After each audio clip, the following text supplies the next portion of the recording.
Okay, let's talk about Gaza. When you hear that name, what's the first thing that comes to mind? For a lot of us, it's the headlines, right? The news flashes.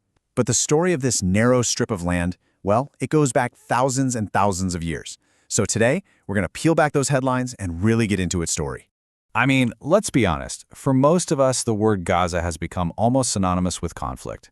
For decades, it seems like it's always in the news, and the stories are so often about uprisings, fighting, and just devastating wars. So you have to wonder, how did we get here? How did this tiny piece of land, a place where people have lived for more than 4,000 years, get such an incredibly long and complicated story? Well, that's the big question we're tackling today. To really understand what's happening now, you have to go way, way back. First thing you need to know, for millennia, Gaza's story was all about location, location, location. It wasn't just a piece of land, it was a grand prize. Think of it like the most important intersection on a superhighway connecting Africa and Asia. If you controlled Gaza, you controlled the coastal trade route, you controlled access to the Mediterranean Sea, and because of that, pretty much every major empire in the region wanted a piece of it. And I mean everybody wanted it. Just look at this list. It's a who's who of ancient empires. You've got the Egyptians, the Philistines, then Alexander the Great and the Greeks sweep in. After them, the Romans take over, then Arab caliphates, and finally, the Ottoman Empire, which held on for a whopping 400 years. This constant cycle of conquest tells you everything you need to know about how strategically valuable this place has always been. But here's something that often gets lost in all the talk about war. Gaza's history isn't only about conflict. For huge stretches of time, it was a flourishing, wealthy center of commerce. It was the final stop on the famous perfume route coming up from Arabia and a key port on the Via Maris, the Way of the Sea. We're talking immense wealth, famous for its textiles and especially its wine. Prized Gaza wine was shipped all across the Mediterranean. Okay, so let's jump forward in time. We're heading to the early 20th century. This is really where the ancient story starts to transform into the modern conflict we recognize today. And the catalyst for it all? The 400-year-old Ottoman Empire starts to crumble during World War I. Now, in the middle of all that chaos, Great Britain is trying to secure its own interests, and it starts making promises, lots of promises. The problem was, these promises were fundamentally incompatible with each other. On one hand, you have the Sykes-Picot Agreement where they secretly agree to carve up the region with France. Then you have the Balfour Declaration promising support for a Jewish national home in Palestine. And at the exact same time, they're promising Arab leaders a huge independent Arab empire for their help fighting the Ottomans. You just can't keep all those promises.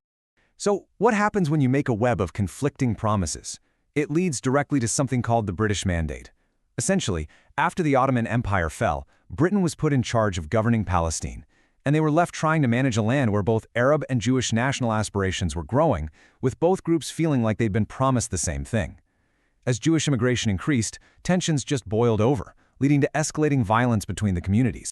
That whole explosive situation finally culminated in the Arab-Israeli War of 1948. And if there's one single event you need to understand to get how we got here, this is it. This war is what created the Gaza Strip as we know it today. When the fighting finally stopped in 1949, the armistice lines were basically drawn where the armies stood. And those lines between the new state of Israel and the Arab armies, they carved out this small coastal territory.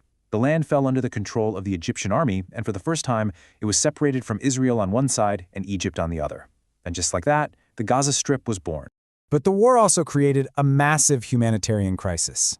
About 750,000 Palestinians were displaced from their homes in what had just become Israel, and hundreds of thousands of those refugees poured into the newly formed Gaza Strip. Its population tripled almost overnight. This incredibly crowded strip of land was then placed under Egyptian military administration for nearly 2 decades. Then, in 1967, control shifted dramatically again. During the Six-Day War, Israel captured the Gaza Strip from Egypt. This marked the end of Egyptian administration, and it was the beginning of a long and very controversial period of Israeli military occupation. Okay, let's fast forward a few decades. We're entering another really pivotal chapter, the era of limited Palestinian self-governance. But this story ultimately leads to the rise of Hamas and Gaza's deep isolation from the rest of the world.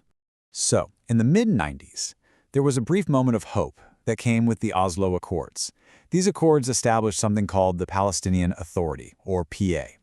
The idea was that this new body would govern Gaza and parts of the West Bank as a step towards a final peace settlement.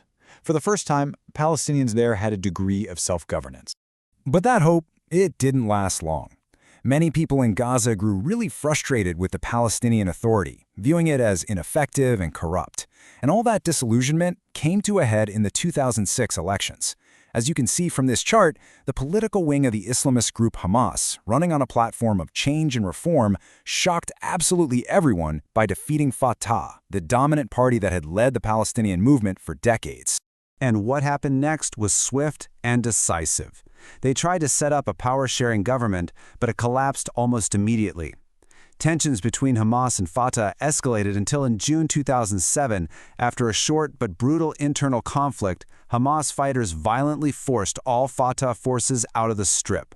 From then on, Hamas had full military and political control of Gaza. The response to the Hamas takeover was immediate. Citing security concerns, both Israel and Egypt imposed a severe land, air, and sea blockade.